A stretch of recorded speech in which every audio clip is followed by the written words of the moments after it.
Welcome again, everybody. Thanks for joining us. The topic today is Teaching Through Tech, the successes and challenges of developing online orientation programs for incoming international students. My name is Dan Wagner. I am an ESL instructor program coordinator at the Wisconsin ESL Institute here in Madison, Wisconsin. Today I'd like to show you a little bit about what we've been working on as far as developing online programs. We're going to start off today with just going with some general information about the program, a little bit about the students that joined us, a little bit about how we delivered our content and the objectives and goals of the course, what we really wanted to do, what we wanted the students to walk away with as far as after they graduated from this. We are also going to get the opportunity to actually tour the Canvas course that I put together, looking at the homepage, modules, and the assessment strategies that we used. We're going to look at some of the learning materials, including synchronous and asynchronous, then look at some student feedback from some of the course evaluations that we applied, look at some reflections as a final conclusion, and then at the end, there's going to be that Q&A. So again, there'll be opportunity for questions here after the Canvas course, and then also at the end. But in the meantime, if you have questions, feel free to post them into the chat and we'll address them whenever we get to those parts. So just a little bit about first the students, why we designed this program and who we had in mind as we were arranging the content for this program. The students that enrolled in this program were from Burkina Faso, Liberia, and Cambodia. And all of the students were here through scholarship programs, specifically She Can, which focuses on empowering women and giving them opportunities to join education and attend education. And in this situation, come to the United States to take classes at universities through scholarship programs. And then also the Leading Change program, which offers scholarships for students from Africa to come and study in the United States and receive a degree, all focused on very, very driven, good academic standing students who are interested in getting a degree and taking that back to create that change within their communities. All of these students that applied were all intending to go into different universities here in the United States. Most of the students from the Leading Change program are going to MATC, Madison Area Technical College, to continue their degrees. And then the students from Liberia and Cambodia had a range of universities in the United States, including Dartmouth, Lafayette University, Bucknell, and Babson College. So again, a lot of students from different areas, and all of them had the one goal of joining undergraduate programs in the United States. Also, these again are very, very driven, good students. All of them also had a very high proficiency of English with C1 and C2. For those who don't know, that's above most of the standards for universities in the United States, which normally require 6.0, 6.5. C1, C2 on the IELTS scale is closer to 7.0 and above on IELTS. So again, very, very well-spoken, good communication. And with that was the challenge to develop something that really prepared them for classes in the United States. So again, we had these students coming through the door.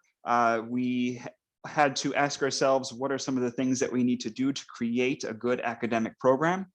The first thing we wanted to do is simulate a college learning experience. So giving students the opportunities to be involved in classes, as well as opportunities to use resources at the various, in the university. So things like writing centers, talking to college professors, meeting with students, engaging with students. So that was a big part of the program we put together. At the same time, we had to worry about time zones. For the students from Liberia, they joined our class at 2 p.m. Classes start at 8 a.m. on our end, and then the students in Cambodia was about 8 p.m. So trying to coordinate all that was difficult. And then we also had the time change. So United States had the switch with daylight savings time, and we had to alert and tell all the students that they had to also adjust their schedules due to this change. We also had to address issues with technology.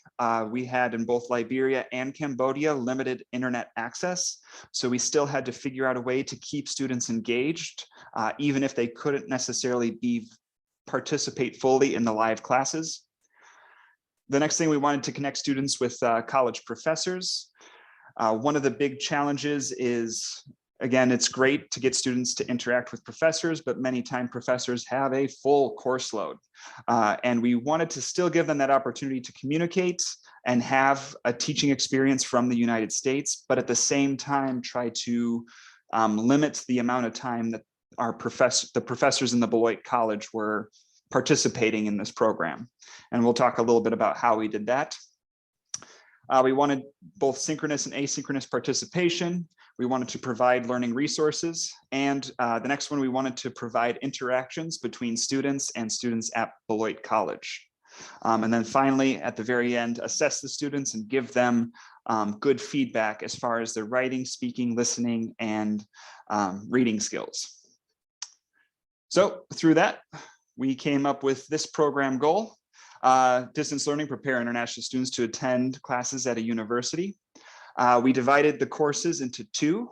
The first one focuses on speaking, listening, reading, writing, and study skills. And the second one was purely an academic writing course where we had students read articles and then use those articles in research papers and provide citations. And we focus mainly on APA citation style. Courses were offered in synchronous and asynchronous formats. Synchronous courses were taught in the Zoom, which I think everybody here is pretty familiar with. And the course materials we arranged outside of the class were offered in Canvas. And actually, this is an interesting thing too, and you can keep this in mind as we go through. The Canvas service that we used for this was completely free.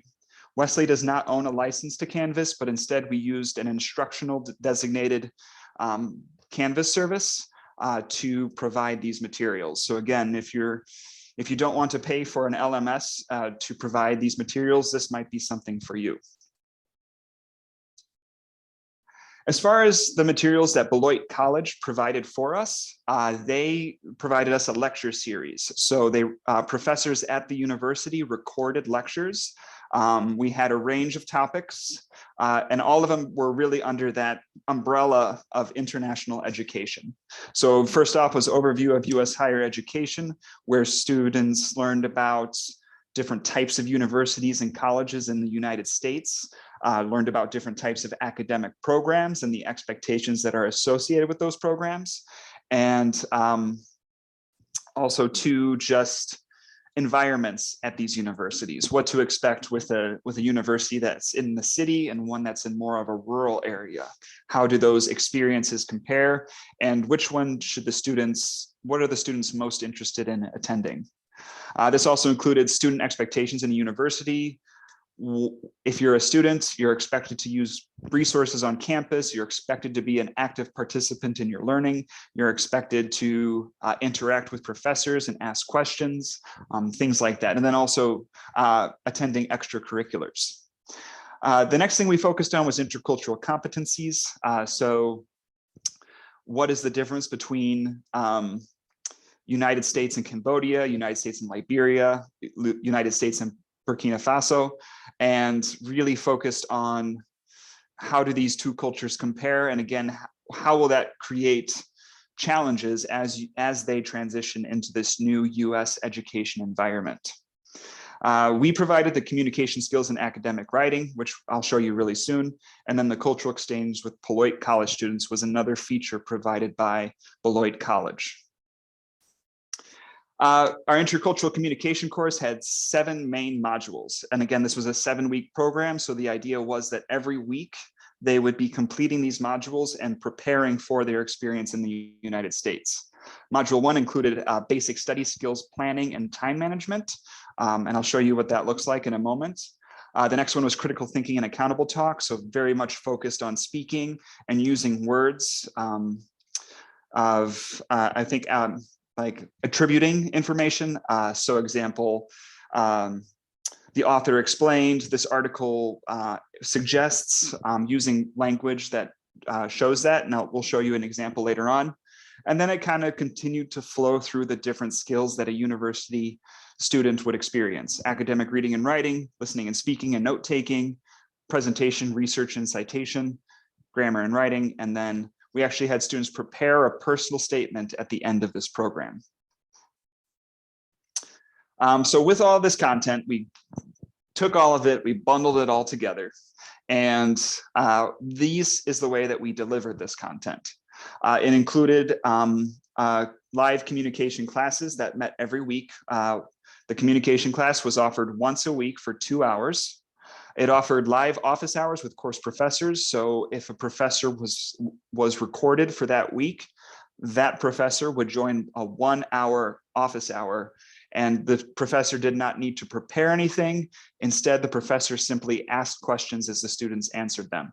So the students would watch the lectures and then take their questions to the office hour. We also included online discussions, which was based on those lectures. And again, gave an opportunity for students to interact with the content. And then finally was that ongoing assessment. So each one of those modules had either worksheets, quizzes, speaking assessments, or other types of ways to assess, and really gave me the opportunity to give them feedback on their work. So this is just kind of an sample schedule. We have Monday, Tuesday, Wednesday, Thursday, Friday. As you can see, 8:30 to 10:30 was that communication skills with me, and then the Beloit office hour on Wednesday, and then the activities in red were asynchronous. So students would have to complete this stuff before the assigned due dates, and this was all asynchronous, and actually most of the content was asynchronous, and a lot of it was because of limited access to internet. And I'll show you again what that looks like soon. That includes the speaking assessments as well. So yeah, let's take a look at the actual course. So it was a great class to work with, to say the least. Again, the students were all very dedicated, and it made for a very engaging discussion, both online, like during synchronous classes, and also asynchronously. So just again, to kind of review some of the materials that we used the free version of Canvas that was available to instructors, YouTube to post lecture videos. What you just saw a moment ago was Flipgrid, which was what we used for students to submit their work. We had Loom used for instructionals, especially one where we needed to share a screen and provide content. Everybody, I'm sure, is aware of Kahoot, which was a great way to engage students during class.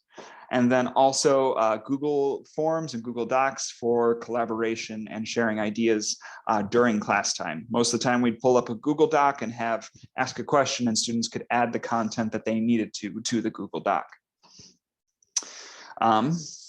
Asynchronous materials, we wanted to keep it pretty uniform each week to make sure that we decrease any confusion.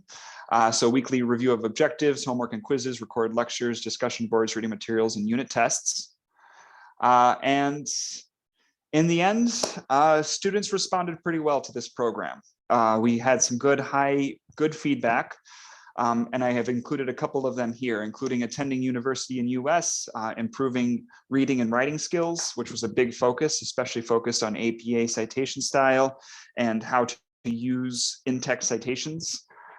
As well as, again, just mechanics, both talking about specific features like grammar to more organizational features of introduction, body, conclusion, and then using those in-text citations.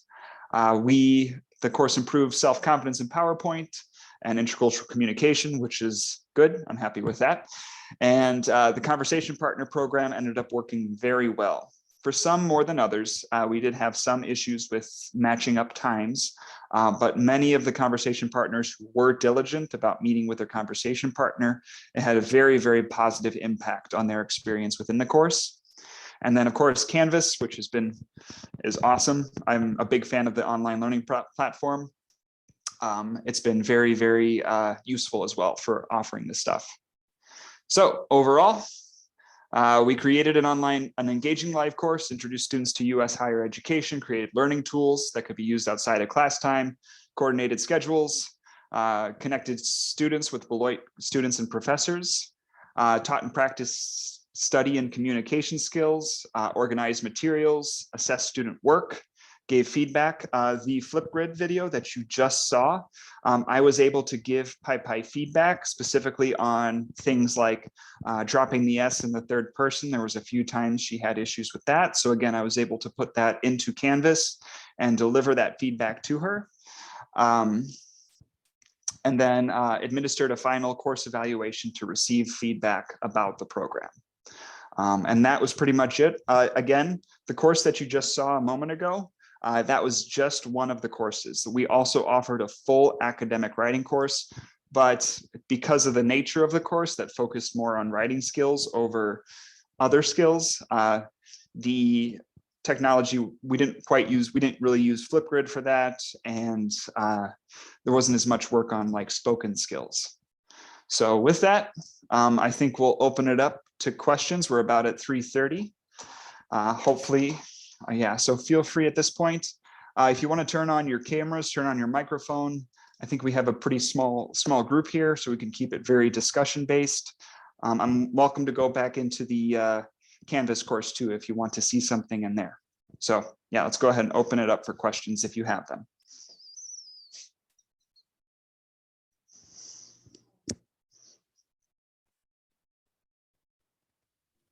Hi. Hi. I think this is really great. Thank you for sharing. I've tried to put together online courses in the past years ago for like ESL, and the challenge lied in getting students to want to take them. It sounds like these were students that maybe were they required to for their scholarship, or did they opt into this for some because they wanted to be prepared? They volunteered for this, and actually with that too, they also they were receiving credit from Beloit College, so I guess there was an incentive to get that credit.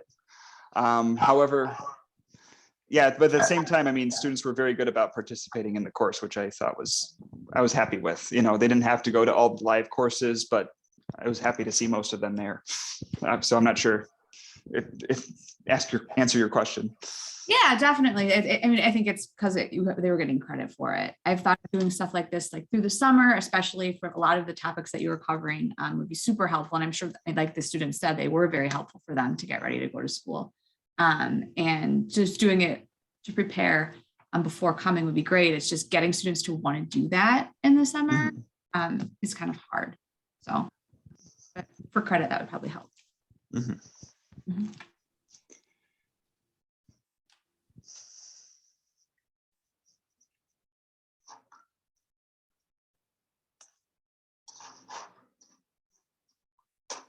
Would anybody else have questions? Yeah, thank you for your input on that, Katie. I appreciate that.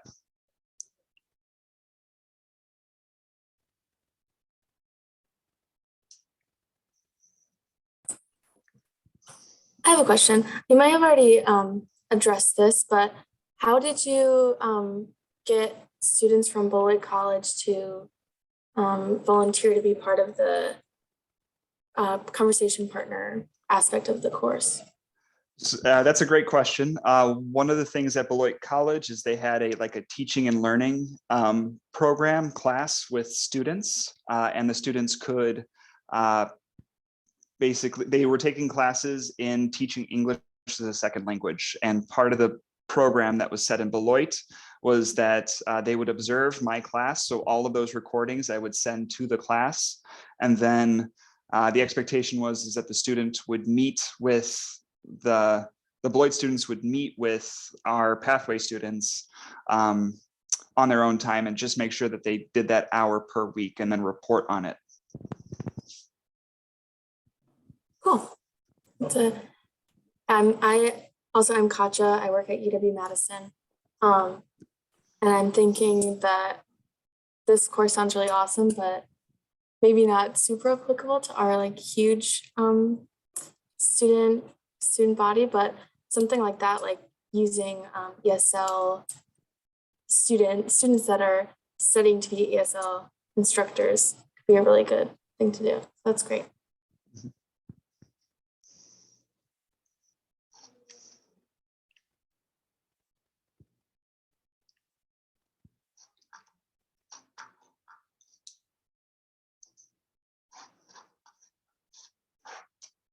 All right. So if there's no other comments or no other questions about the course, I think we can go ahead and finish up at this point. I hope this was engaging for you and interesting for you. And again, I have my email up up here if you feel like if you missed anything, or if you want to ask me any questions about some of the materials that I used, please feel free to send me an email and I'll be happy to respond and send you links or information about how we put this course together.